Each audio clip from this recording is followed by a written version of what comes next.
Hi, I'm Carl Conrad. 23 years ago, I started Australian Immigration Law Services and we help people get their visas to live, work and study in Australia. We are based in Sydney, but we have clients from all over the world. No case for us is too big or too small, and we have a lot of experience in tackling those complicated immigration issues. Be sure to subscribe and get videos on visas, tips and news from us weekly, and don't forget to turn on that notification bell. Today we're going to explore the Western Australian State Migration Plan. There are two streams provided by the Western Australian Government to access their sponsorship for the 491 and 190 visa. These are the General Stream and the Graduate Stream. The two streams have different occupation lists. Currently, the Graduate Stream has 137 occupations and the General Stream has only 20. Of course, we're still in the grips of the pandemic, so this will change over time. At the moment, though, it means that if you haven't already studied in Western Australia, the options are likely not in your favour. One really good thing about Western Australia, though, is that you don't need to be living and working in Western Australia to be eligible. This is less restrictive than most other states that require you to already be in their state. Is getting state nomination from Western Australia a good move? I'll let you know what I think about that after I go through the requirements. In case you want to skip ahead, I'll be going in this order.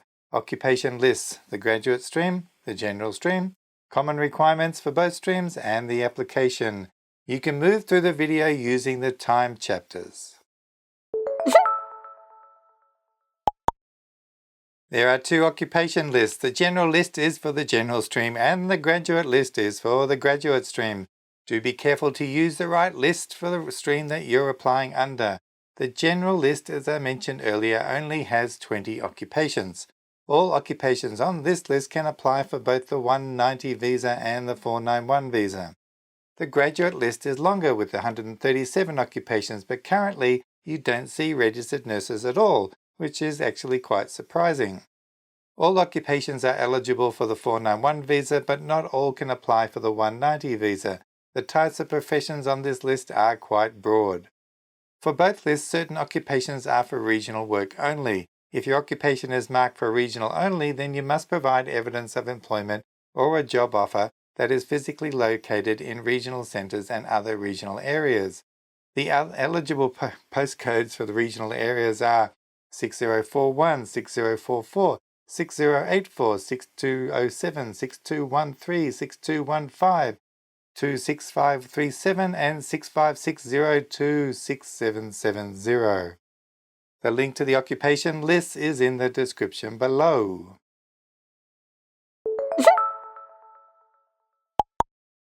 You will need to have graduated from a Western Australian education institution.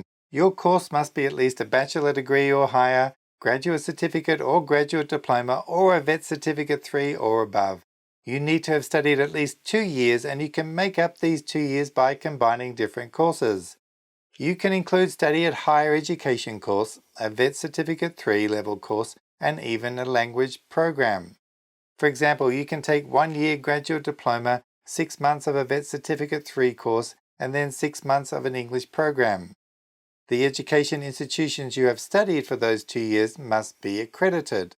Western Australia has a list of eligible institutions, and you can find a link to that in the video description.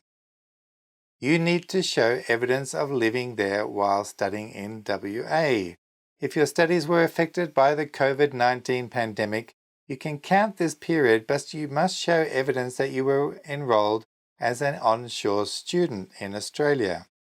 In addition to this, you will need to have any of the following: 6 months work experience or an ongoing job or a job offer. You will need 6 months of work experience in the last 5 years. You can have worked anywhere in Australia so long as your work was in your nominated occupation or an occupation that is closely related. Work experience must have been at the post-qualification, paid employment at least 20 hours a week and involve tasks that correspond to the ANSCO descriptions for your nominated occupation. You need to show evidence of your 6 months by providing employment contracts and payslips, professional year programs and work placements, do not count as work experience unless all the mentioned requirements are met. If you don't have 6 months of work experience, you are still eligible if you are currently working. You need to be in a job that will continue though for a further 6 months from the date of applying to Western Australia. Otherwise, you can show a job offer that lasts at least 6 months, that is to start within 3 months of your application. This needs to be in your nominated occupation or one that is closely related, and it must be full-time with at least 35 hours per week. Alternatively, you can have 2 employment contracts that combine to meet 35 hours a week minimum, and you will need to provide these contracts with your application. Western Australia will assess if your salary is within the range that is usually paid for your occupation based upon market salary rates. If the business employing you must be genuine and operating. If the job is actually being undertaken by you and not contracted out to a third party, and that you as an employee will bear no financial risk.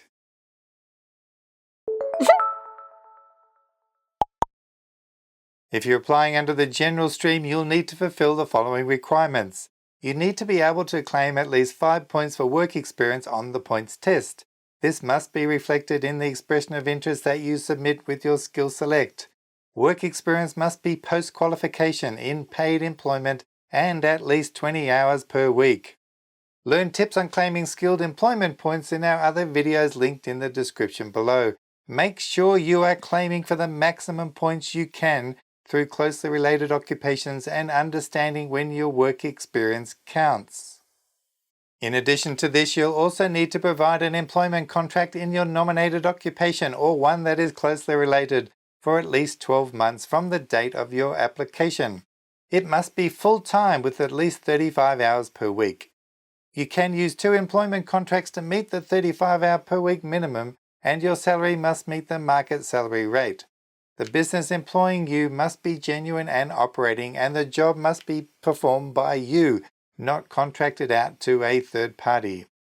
You must also not bear any financial risk and be supported in your duties.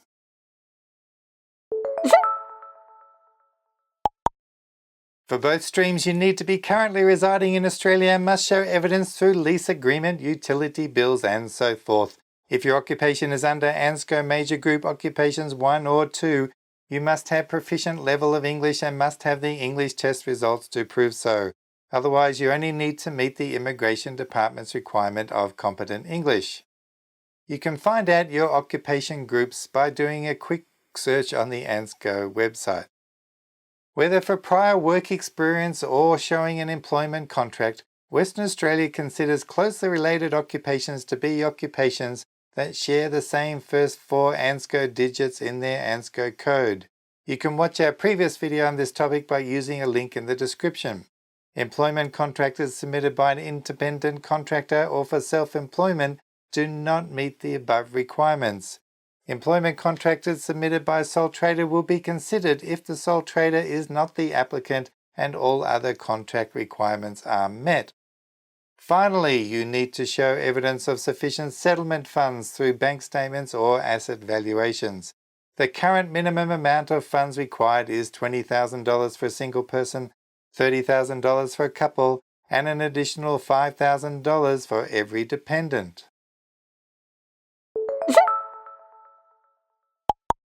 You only need to submit your expression of interest on Skill Select. The Western Australian Government will be on the lookout for those and they will take it from there.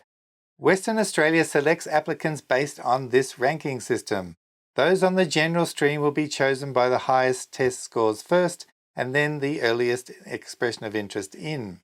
Those on the graduate stream will be selected first if they have a higher qualification, then by point score and then the earliest in.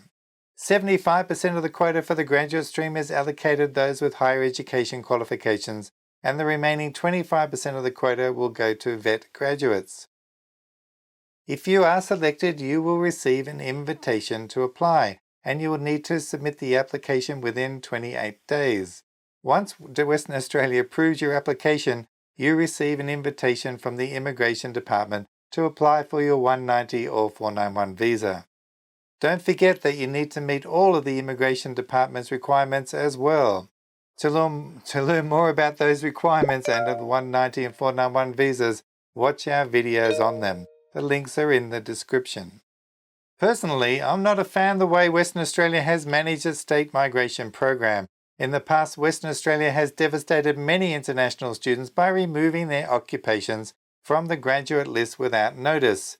If you advertise that Western Australia will sponsor you if you study there but then remove the occupation when you feel like it, what is the point of anyone choosing Western Australia as a destination to study?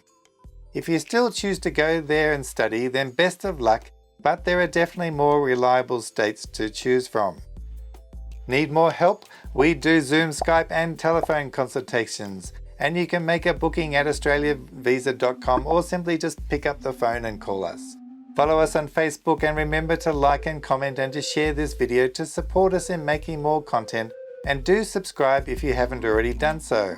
Thanks for watching, and as always, take care out there, and I will see you next time. So bye for now.